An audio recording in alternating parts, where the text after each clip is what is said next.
เท่นะรอเท่ระหว่างเขาถ่ายอะไรอย่างเงี้ย อ้าวเห็นไหมแบบนั้น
เป็นท่าการตลาดนี่ตัดอย่างนี้เ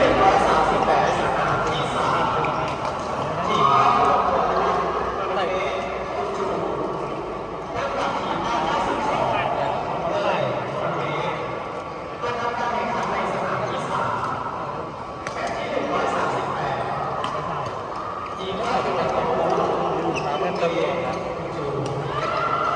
เขามาอยู่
สองก็ได้เป็นเลยก็ถูกโค้ดไม่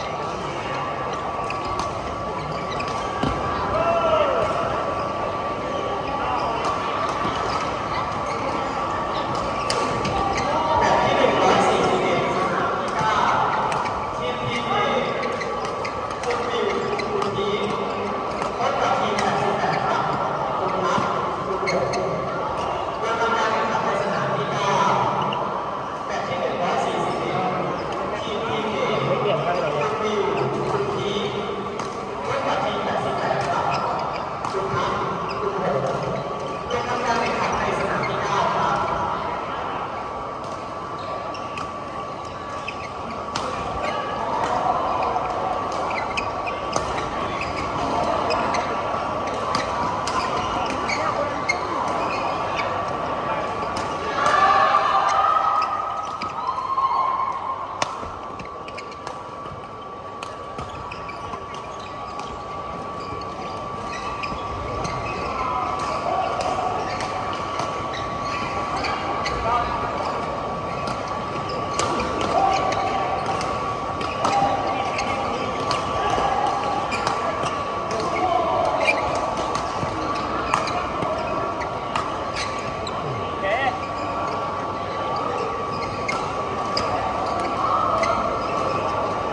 กันเลย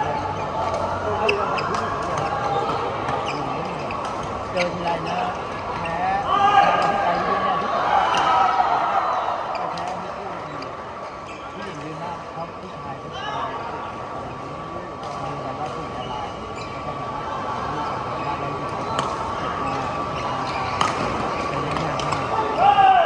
ซ้ายเขาก็ถึงวางขวาเขาก็ถึงวางหน้าเขาก็หาคู่ของเขาได้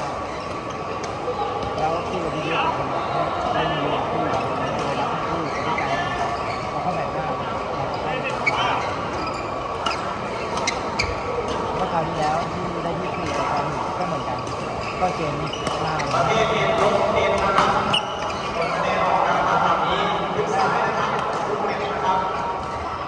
นักกีฬาในประเภทตัวเองนะครับตรวจสอบคะแนนทางตอนนี้เลยนะครับตัวเองต้องเอง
กินพี่น้องในของนั่นแหละโอ้ยอยู่กันสามคอร์ดแบบเป็นโคตรดีไม่ใช่คอร์ดแบบครอบครัวเขาจ่ามาเป็นเยอะจ่าเป็นวางลูกดีก็จ่าจะเล่นกับไอ้ที่อ้วนๆที่มอสไม่ใช่คนเงินใช่ครับเขาจะเล่นคู่กันเลยจ่าพอต้านน้องเลยเล่นจ่าเขาคือจ่าเขาที่ที่หลังแรงจ่านี่ที่เล่นคู่นี้โอ้โหเจ้าอะไร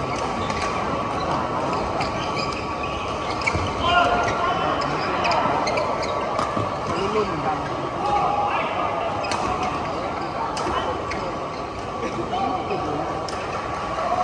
เซฟไม่ใช่เซฟนี่นะเซฟหนึ่งตอนที่ตามไม่ใช่เซฟจ่ากับเซฟก่อนเซฟที่ตัวล้ำๆหน่อยโอ้โหมันก็ตีดีมันข้าวไม่เหนียวเราเคยลงไอ้มือแบบไหนลงตอนที่ตัดก็เอาไอเอ็นพีอาร์ไอดูถักไอผู้หญิงมาไอดูถักคนพอดียังไม่ไหวโดนเล่นหน้าให้มันหนึ่งเดียว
ได้โทษติว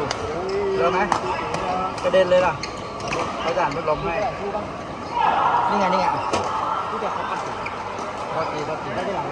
เขาอัดนี่ไงแล้วก็ข้างในก็หนังเต่าที่ปรับพัดลมมันแรงเกินเป่าแก้วกระเด็นเลย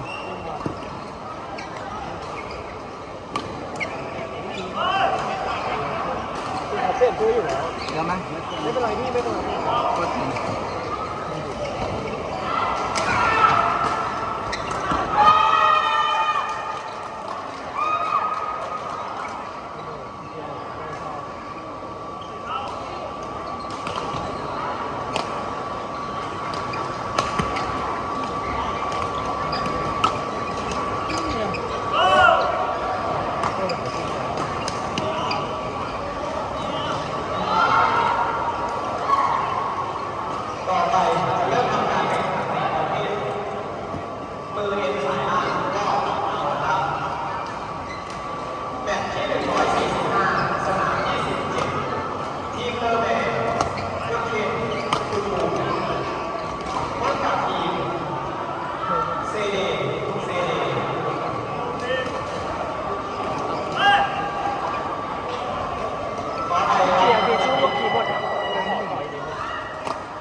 ตัว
เอาส้มตำไปวางในสนามอย่างที่บอกไม่เล่นเราพี่บอลจะถือใช้ตัวตีคนเดียวไม่เป็นไรเกมมันรีบไปเลย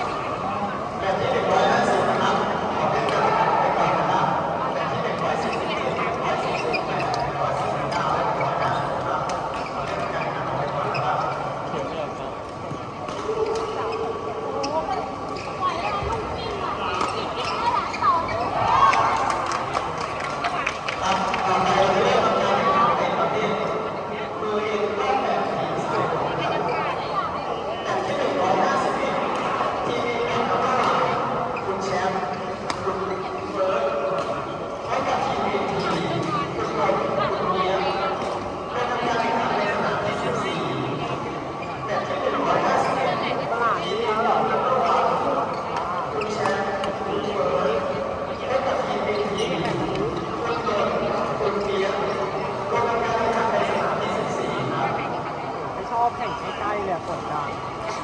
ตัวคนที่ไปก่อนชอบแต่แล้วแต่เนี่ยไม่แข่งนี่เลยบอกให้ติดตีเท่านั้นมีน้อยเดียวจริงต้องทำยังไงอ่ะ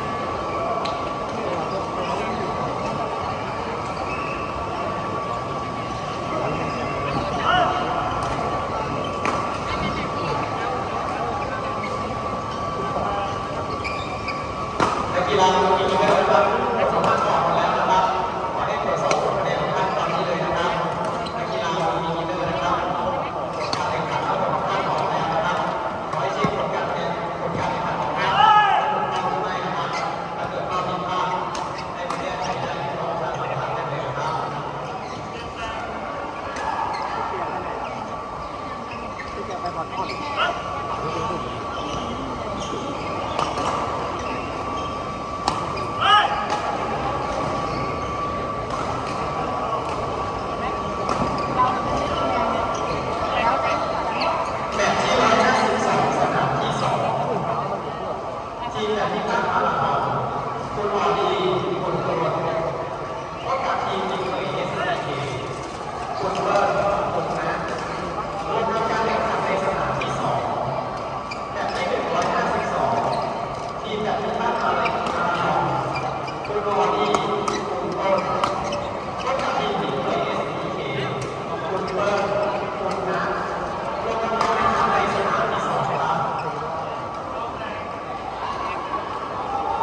ตีทุก